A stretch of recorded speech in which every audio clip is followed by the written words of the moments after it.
Hello everyone, Crow here on Vilebranch, only available at titansleague.org. I'm here today to do the Deathknight overview. Before we begin, I would like to also shout out Psychotic from the Discord and Externus, who have been helping extensively with submitting data for each of the classes during our alpha testing phase, which will continue throughout this week into next weekend. So, if you want to come on by and if you like what you see, come and try it and submit some feedback. Some talents and abilities have been changed already, so stay tuned. For now, let's go ahead and log into the game. Alrighty, here we are. A few of the visuals. My hub's a mess, so please don't mind that. One of the more recent things that has occurred is I added a movement speed buff for some of the alpha testers so that they can run throughout the starting zones. Well, not the zones, but the starting hub. Anyway, let's check out Deathknight talents. First things first, I'm going to reset them all, and we'll go over the baseline abilities. Shown here is Blood Boil, which has been scaled down for this level bracket. Blood Presence is now a tanking stance, which will increase your stamina and your armor contribution from your items. It also allows you to heal for a portion of the damage dealt. This will also increase threat while active, similar to how Frost Presence used to do that in Wrath of the Lich King. Blood Strike is mostly unchanged. You have Blood Tap, which will convert your Blood Rune into a Death Rune and cost a teeny bit of health. Dark Command is your Taunt.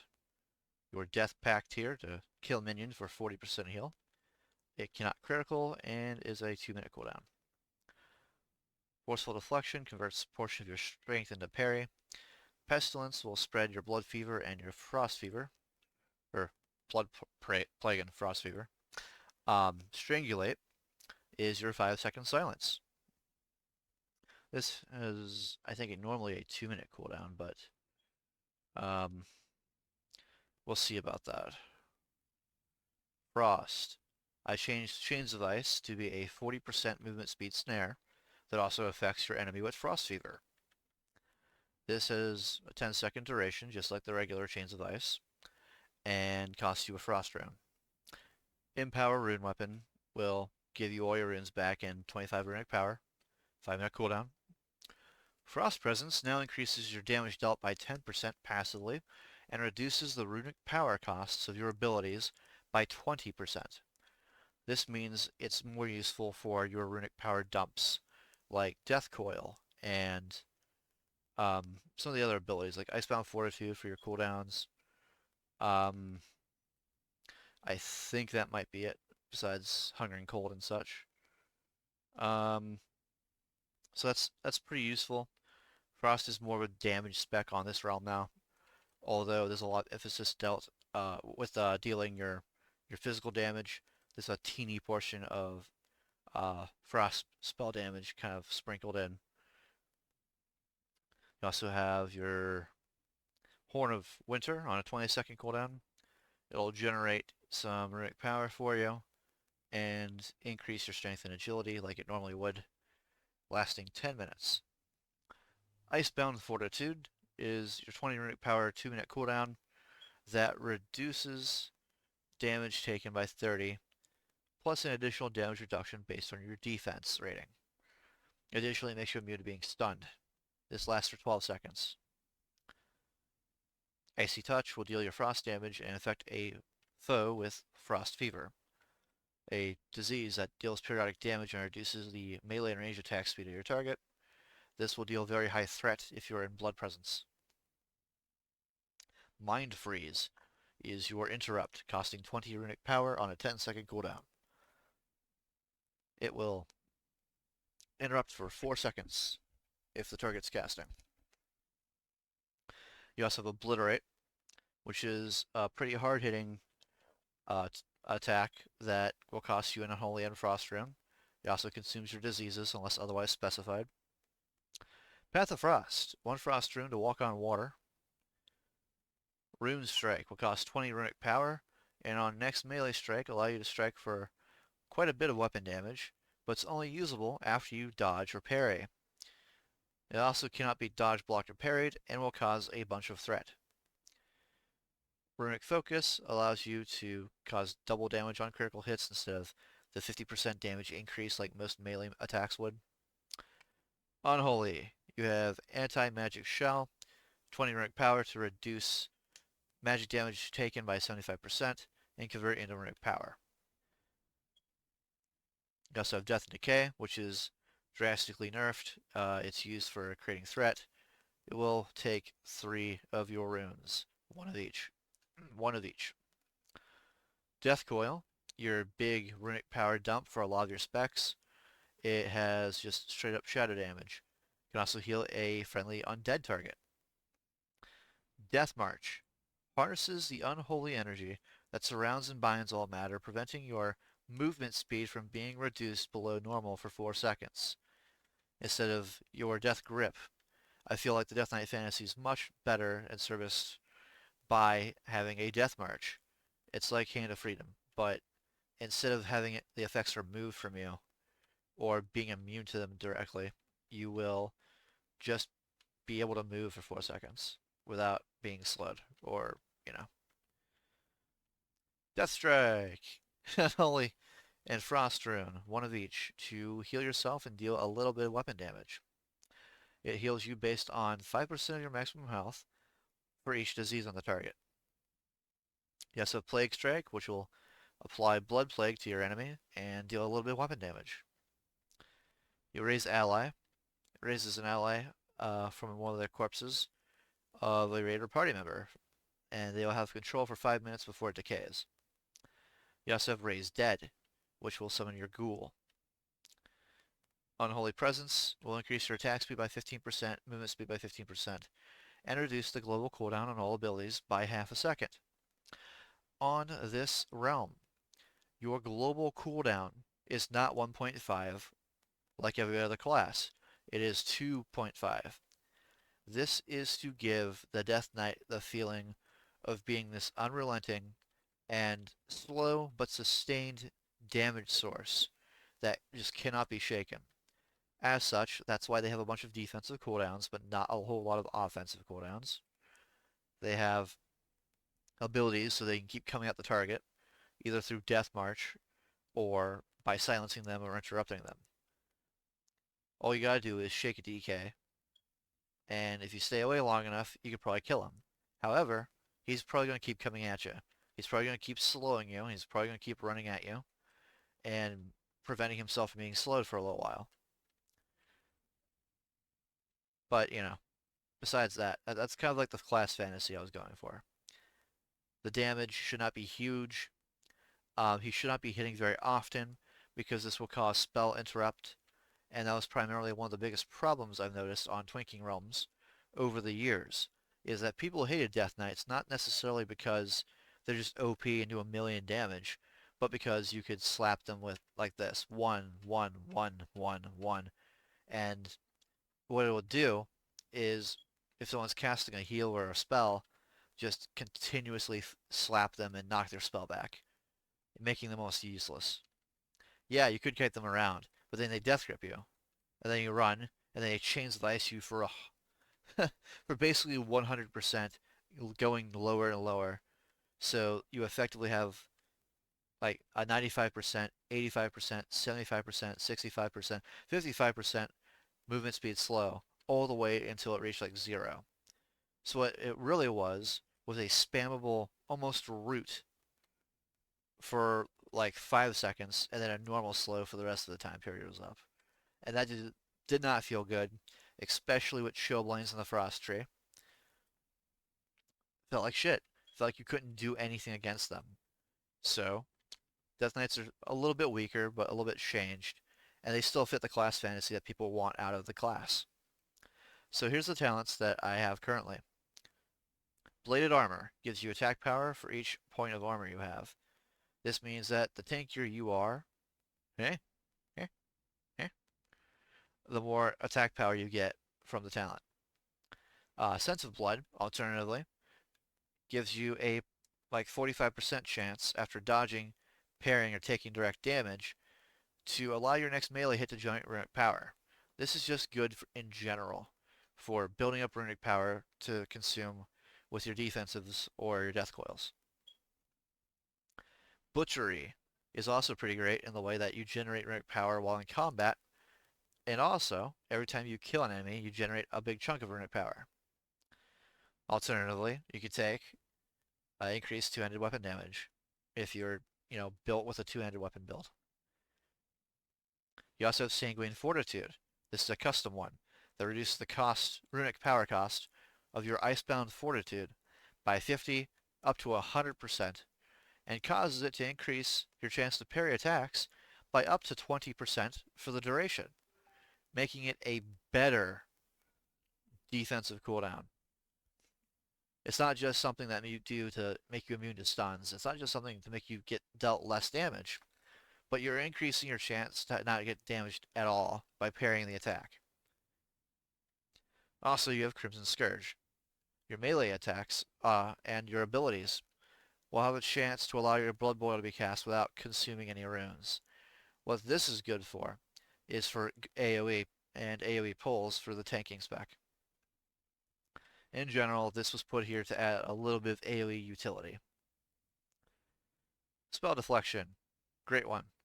You have a chance equal to your parry of taking up to 45% less damage from direct damage spells. This helps keep you alive against spell-heavy fights.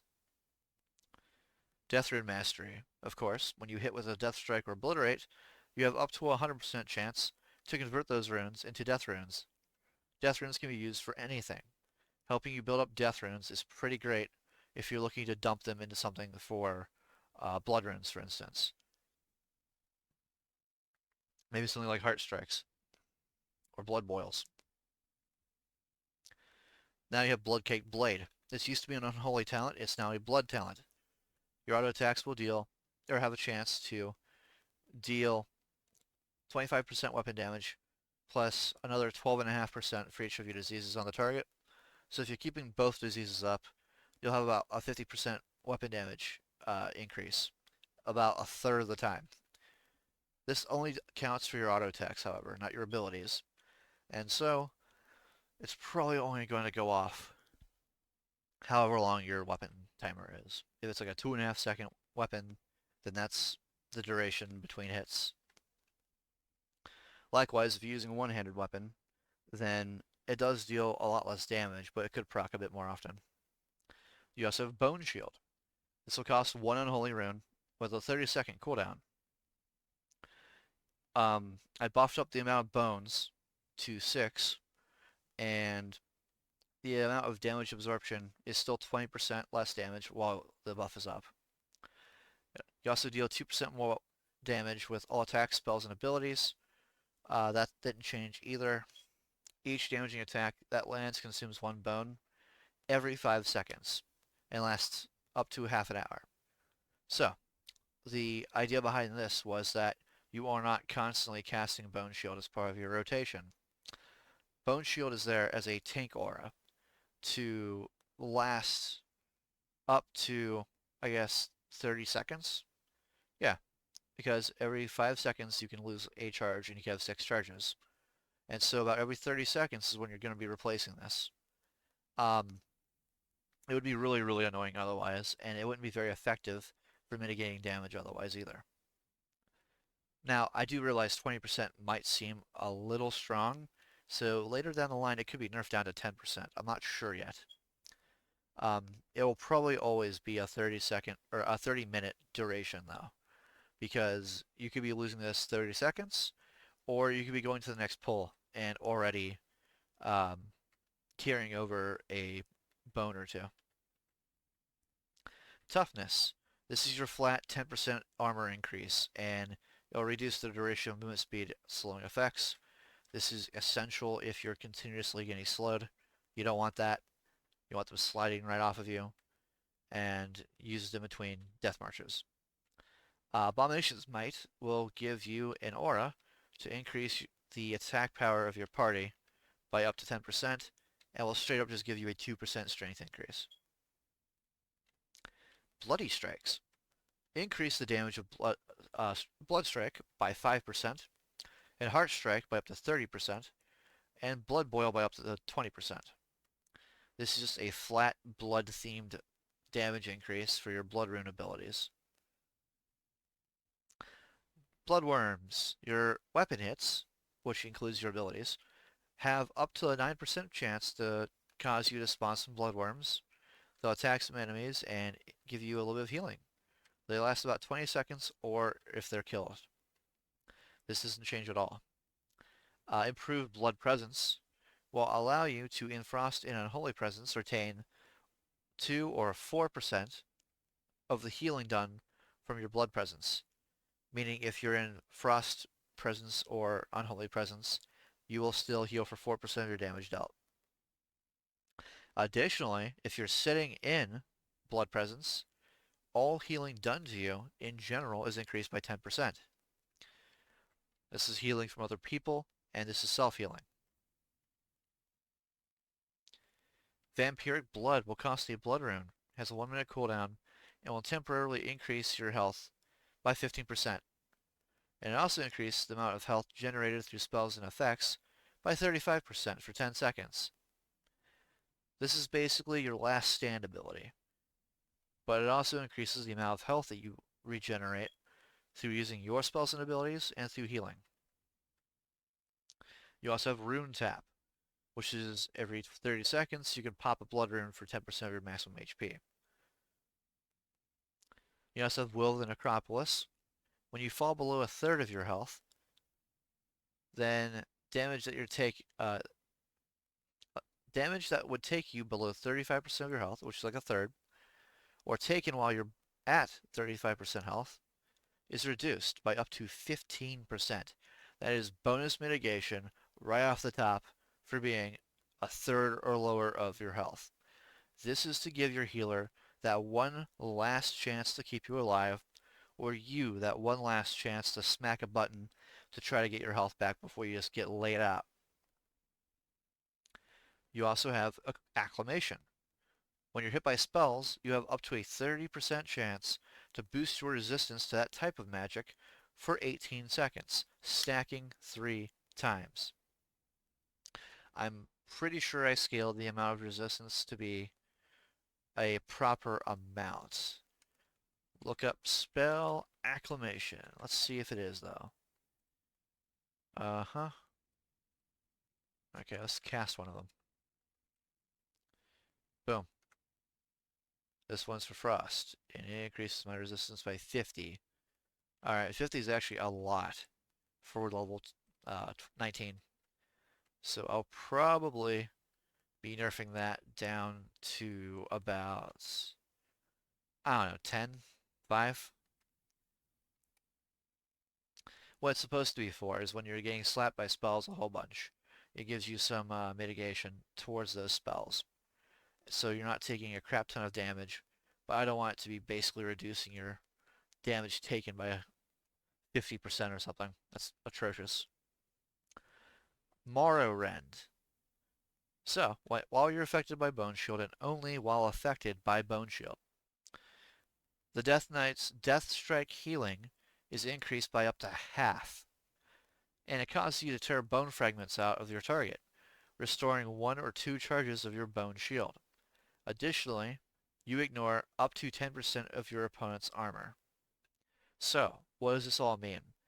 This gives you the ability to refresh your Bone Shield stacks by using the ability Death Strike that you'll be using anyway.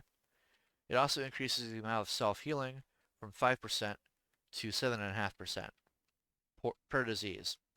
And so, it goes from 10% for true diseases to 15%, which is quite a good portion of healing, I might add. It's really, really good. This is great for the fantasy of basically taking a bunch of damage mitigation and then healing the bit that it gets through. On top of that, you have a talent next to it that's requiring it, called Coagulate. And what this does is every time you heal from Death Strike while in Blood Presence, you have to keep Blood Presence up. Half the damage dealt splashes back and hardens into an absorption shield, absorbing physical damage for 10 seconds. That's right, folks.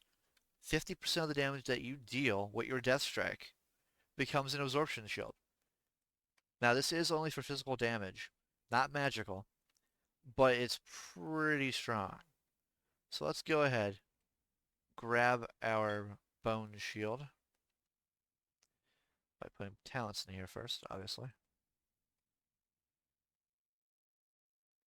We'll grab Secret Fortitude. Yeah, too late now. Grab that. Grab that.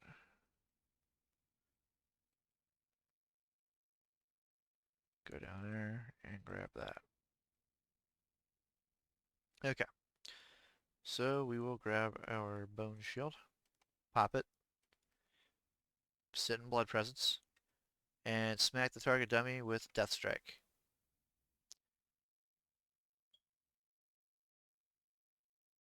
Huh. Let's try to get our diseases up first. I believe. Right there. Right there. Boom. Coagulate.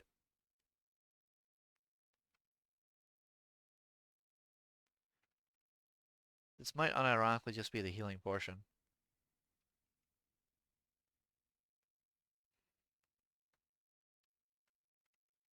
I think it is. I think it's the amount healed.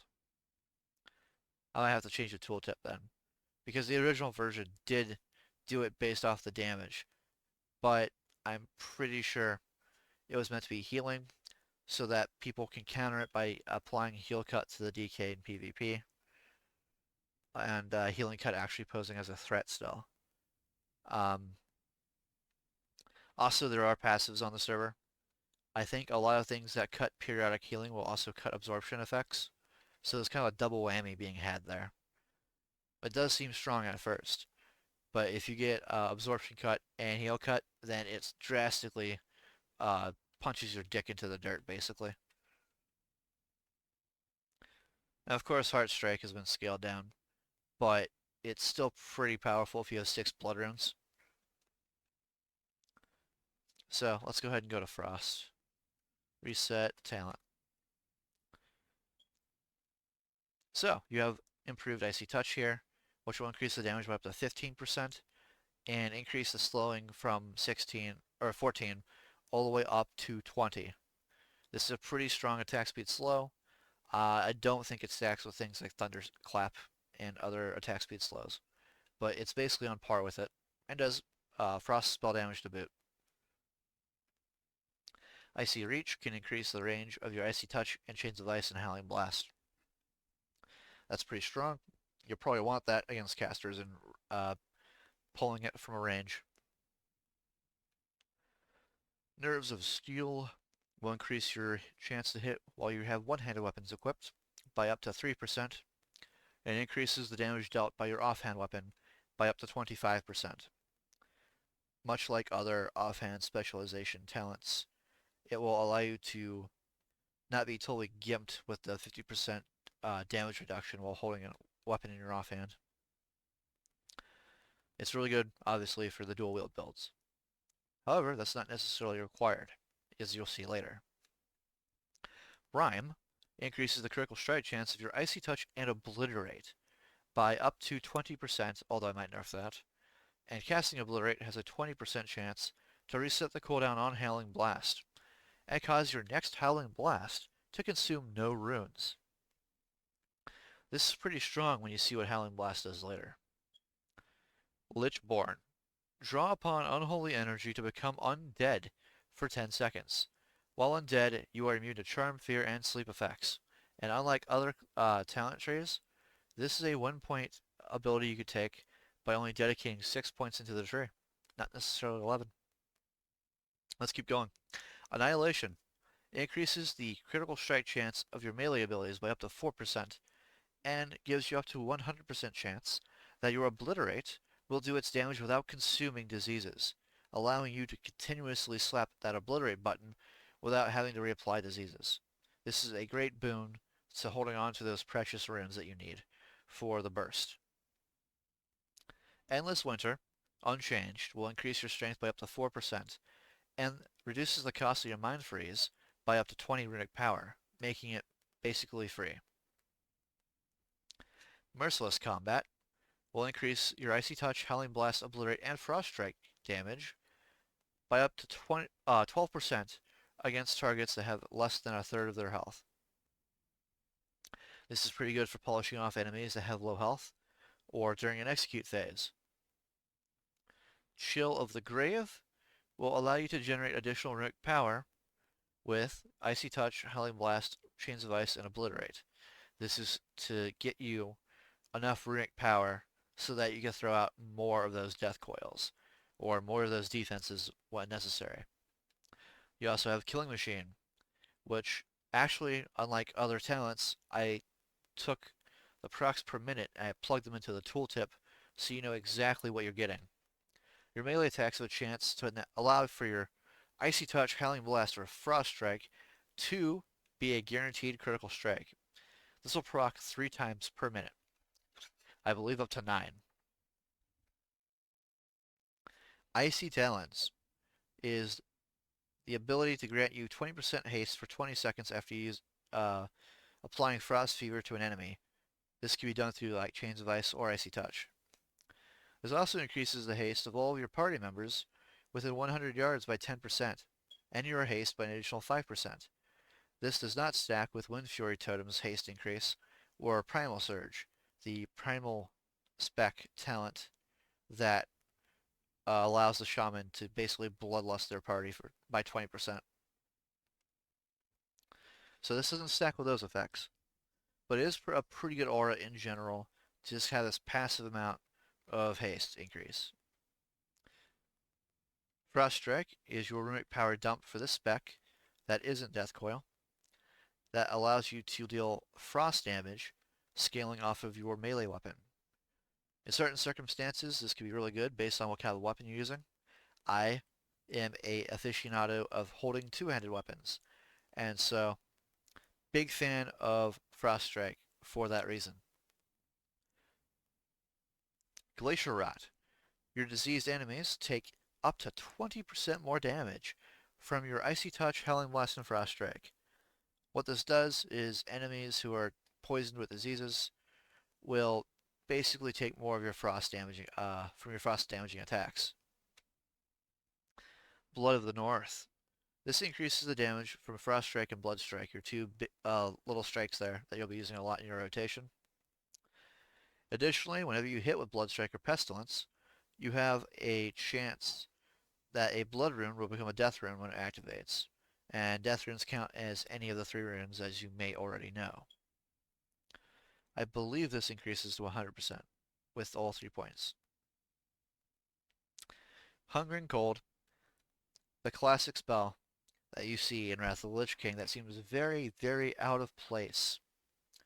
For 40 runic power on a 1-minute cooldown, you basically frost trap enemies around you within 10 yards. And any kind of action against them will break it. It does, however, apply your Frost Fever.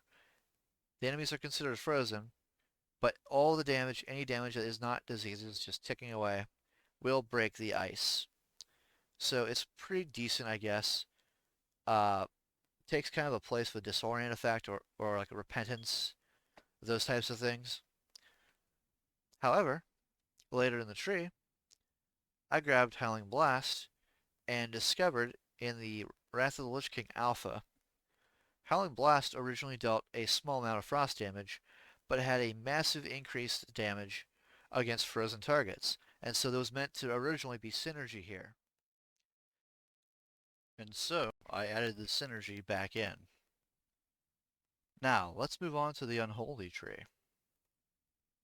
As you can see here, there's going to be a lot of these that have not changed. Vicious Strikes is one of them. It's an increase to your critical strike chance and also the critical strike damage bonus of Plague and Scourge Strike. Virulence increases your chance to hit and reduces the chance that your diseases can be cured by up to 30%. This is pretty good for PvE and PvP, I found. However, if you're looking for tankier route, you have 3 points you can put into Anticipation for increasing your dodge chance by up to 6%. Additionally, we have the second row with Epidemic, which has not changed as well. It increases the duration of Blood Plague and Frost Fever by up to 6 seconds. Morbidity is a talent a lot of people like because it increases the damage and healing on Death Coil. This is great for healing yourself if you used Lichborn or healing your pets. Additionally, it reduces the cooldown of your Death and Decay, which allows for better threat generation for tanking. Magic Suppression is pretty good. It reduces the passive amount of damage that you take from all magic by up to 6%. Additionally, your anti-magic shell can absorb up to 100% of the spell damage instead of the base 75%. This is a huge boon if you're facing off against a lot of spellcasters or a spell-heavy fight or raid. Night of the Living Dead was a combination talent. It reduces the cooldown on Raised Dead by 90 seconds, on Raised Ally by up to 6 minutes, and reduces the damage that your pet takes from AoE by up to 90%. So players cannot just AoE them down, and those big raid boss AoEs will not just immediately blow away your pet. Unless they do. There's always a chance of that. The big idea here was to bring the cooldown of your summons in line a little bit with this optional 2-pointer here. And by taking this, you reduce your Raise Ally cooldown, if you guys remember, from a 10-minute cooldown to 4. And a 4-minute cooldown is shorter than the duration, 5 minutes, giving you the ability to have complete uptime on one dead player during a fight, or having 2 players come back for 1 minute. This is a great utility to have just in case. However, the damage is pretty diminished because you're an undead unit now, not necessarily your class. Outbreak does not change at all. It increases the damage of your Plague Strike and Scourge Strike. I'd see that as a huge damage boon, but there's also Master of Ghouls, which will reduce the cooldown of Raised Dead by an additional 60 seconds. And your ghoul summoned by the Raised Dead is a pet. This is completely Blizz-like. This has not changed. This, however, your successful death coils have a 100% chance to empower your active ghoul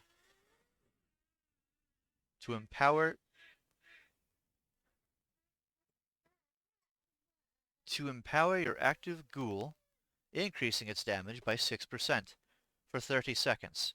This stacks 5 times. It looks like a 30% damage buff, providing that you can get enough of your death coils off. Let's take a look at that, shall we?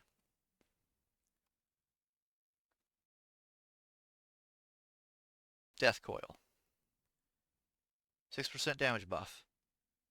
Not a whole lot by itself, mind you.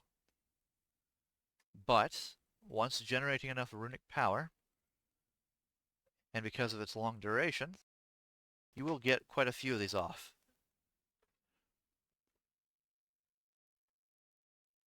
Unholy Frenzy.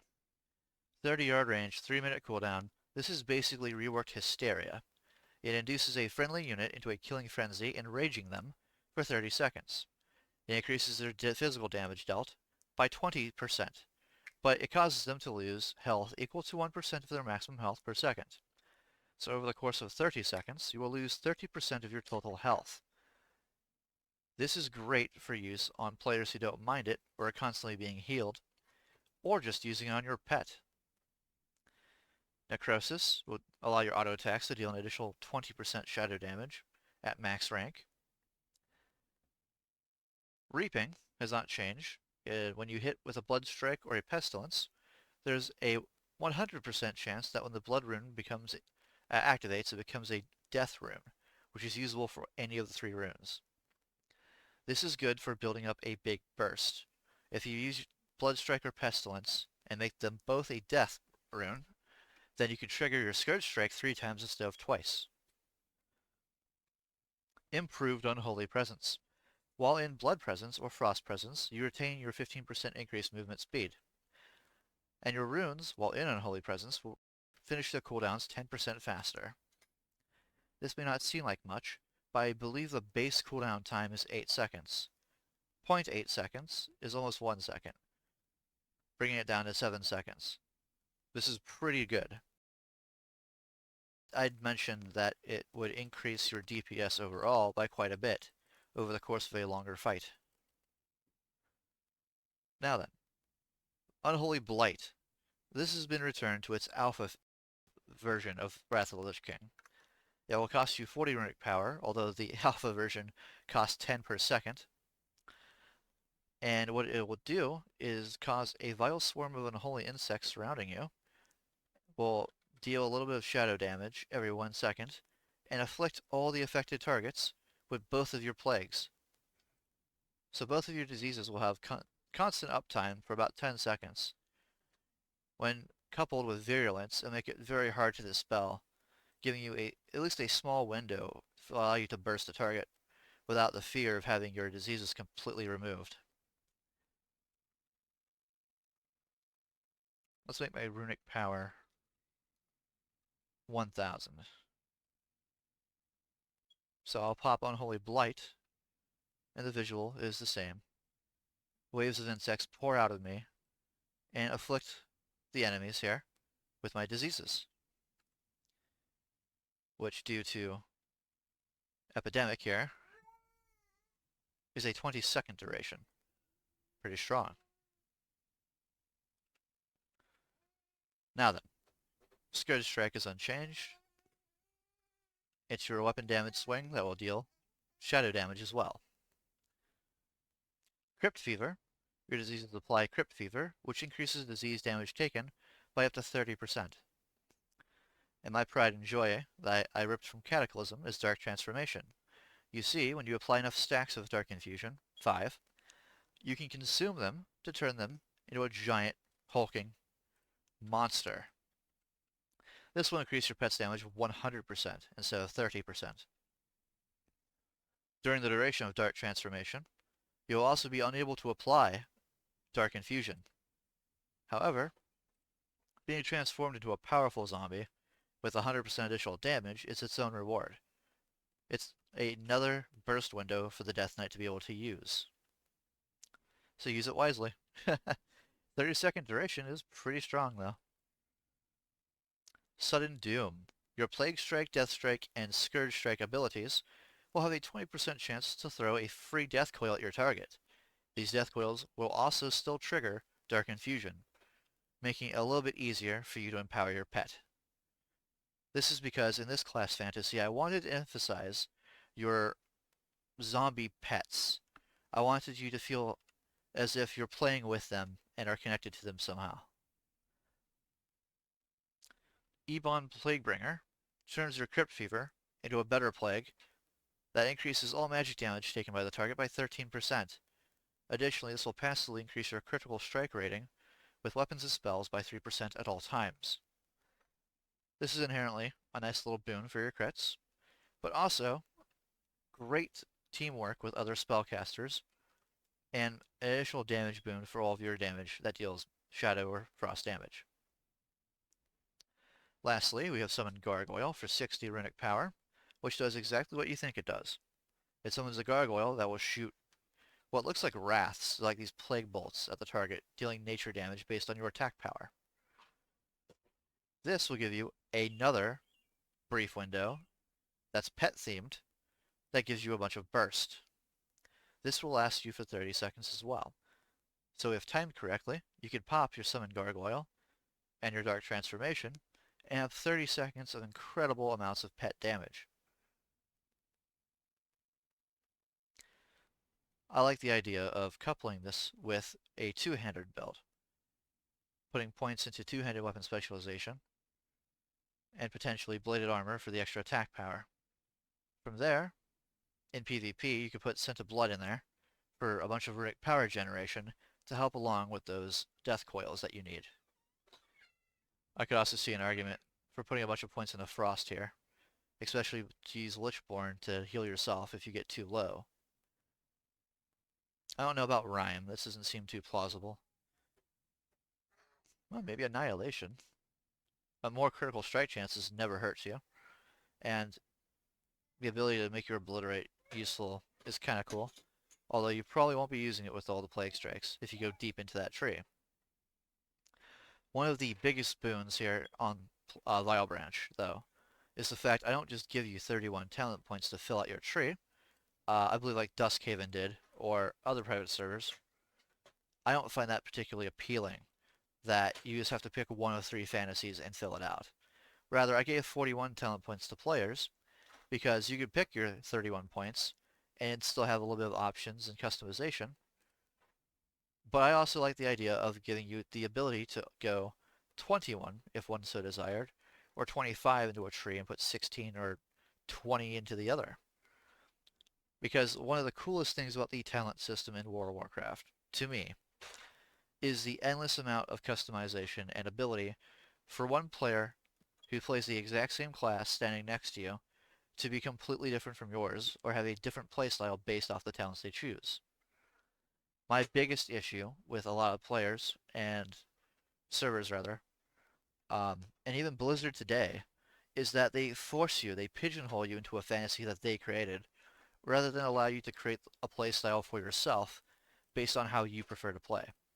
So if you want your one-handed build, go ahead, take Nerves of Cold Steel, go ahead, take some Necrosis or maybe Bloodcake Blades, and invent your own build. If it does enough damage, then that'll be pretty great. And if it doesn't, maybe there'll be a boon or an upgrade in the future with a future patch that I'll help try to make that fantasy come to light without making it more broken than the other specs.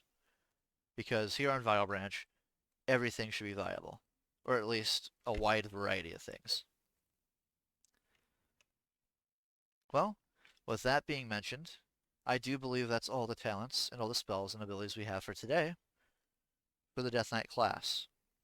If you liked what you've seen here today, please like and subscribe the video, and come visit our Discord. I'm always taking in new information. If you would like to submit data or any kind of feedback or suggestions, please do. I'm all ears. You might even find some concepts that you designed be placed in-game. Alright guys, thanks for watching. Have a great day. See ya!